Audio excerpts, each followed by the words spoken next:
Les voy a comentar el episodio de los batanes del capítulo 20. La situación es la siguiente. Don Quijote y Sancho, habiéndose apartado del camino después del encuentro con los monjes que van cargando en litera el cuerpo de un hermano difunto, tienen mucha sed.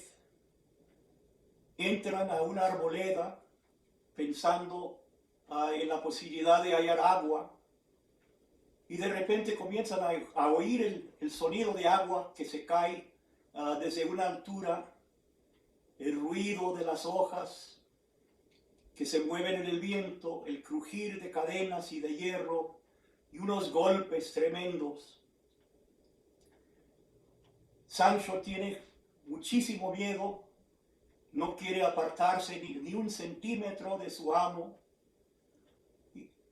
Don Quijote insiste en buscar el origen de los ruidos, y Sancho, por el miedo que tiene, ata los pies de Rocinante para que no pueda moverse, y le promete contar algunas historias para pasar el tiempo hasta que llegue la madrugada, para poder ver el origen de los sonidos que tanto miedo le dan a Sancho.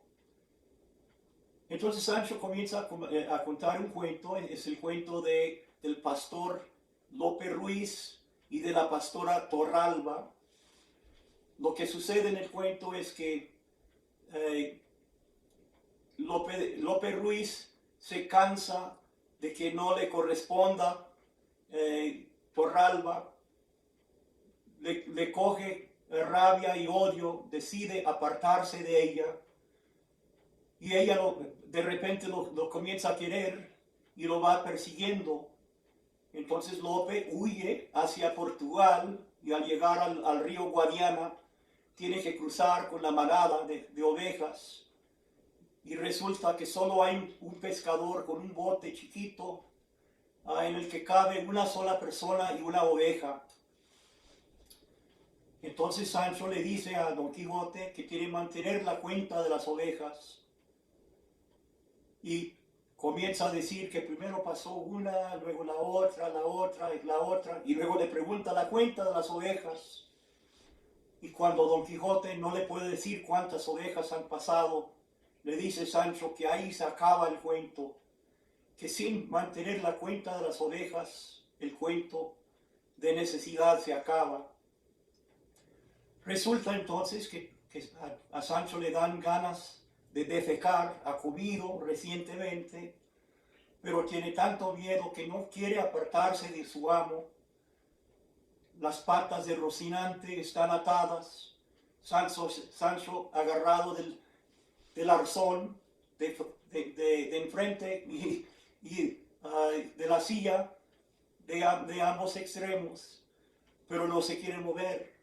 Entonces desata el cordón que le sostiene los calzones, deja caer los calzones y se pone a hacer lo que tiene que hacer para aliviarse. Resulta que le llega el olor a las narices de Don Quijote. Le dice, pues, no me has tenido el respeto debido. Bueno, por fin llega la madrugada. Sancho desata los pies de Rocinante, y Don Quijote decide buscar el origen de los sonidos que tanto miedo le dan a Sancho. Descubren, a fin de cuentas, y es el agua de un río que despeña, y que hay unas casas o casuchas cerca de donde cae el agua, y que el ruido que oyen de los martillazos son los martillos de los batanes, que son como unas máquinas preindustriales que se usaban para procesar tela basta, tela burda, dándole golpes así.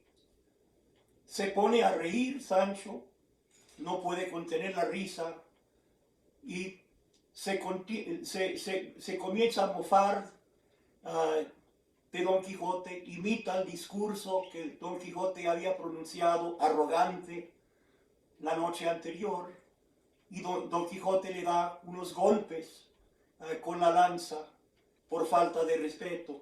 Se vuelve a establecer la paz entre los dos, y luego los dos comentan el episodio anterior.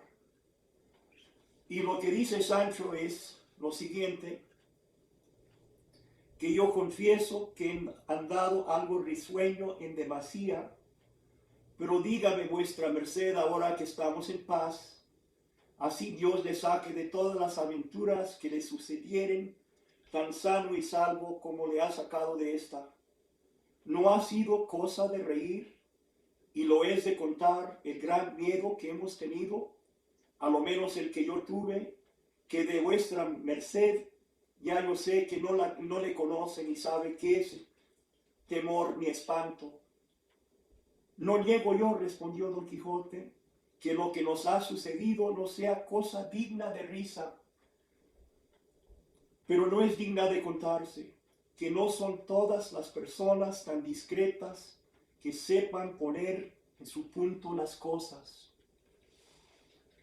En realidad, tanto el cuento de Sancho, que termina sin acabarse, como el episodio, el incidente de los batanes que provoca la risa de Sancho, sugieren cuestiones que tienen que ver con la teoría de la narración. Ambos incidentes o ambas historias básicamente provocan una pregunta esencial: ¿cuál es el detalle significativo que se debe incorporar a una narración? Tenemos que tener en cuenta que Don Quijote está siempre consciente de que el caballero andante actúa con el fin de que algún historiador, algún encantador, algún mago escriba sus hazañas. En ese contexto, obviamente, el detalle que según las normas del género de la historia se debe incorporarse a la narración es el detalle significativo, el que revele el heroísmo del protagonista. En este caso, sin duda, como dice Sancho, el resultado del incidente de los batanes es para reírse. Tiene cabida en ciertos contextos, pero en el contexto de una historia formal, de las hazañas, de los hechos de un caballero, no tiene ningún lugar. Entonces la pregunta viene siendo: ¿cuál es la naturaleza del detalle, del hecho significativo que tiene cabida dentro de una obra de ficción? ¿Y cuál es el detalle que se debe incluir en una historia formal de los hechos heroicos de un caballero? Obviamente, los detalles que caben en los dos géneros son muy diferentes. En el caso de la historia que tenemos entre las manos, el dedicar 2 o 3 páginas a la gran cagada de Sancho, obviamente revela una falta de decoro de parte del autor. En este caso, de Cide Hamete Benengeli, el personaje que escribe estos hechos que sirven de base a la narración que estamos leyendo.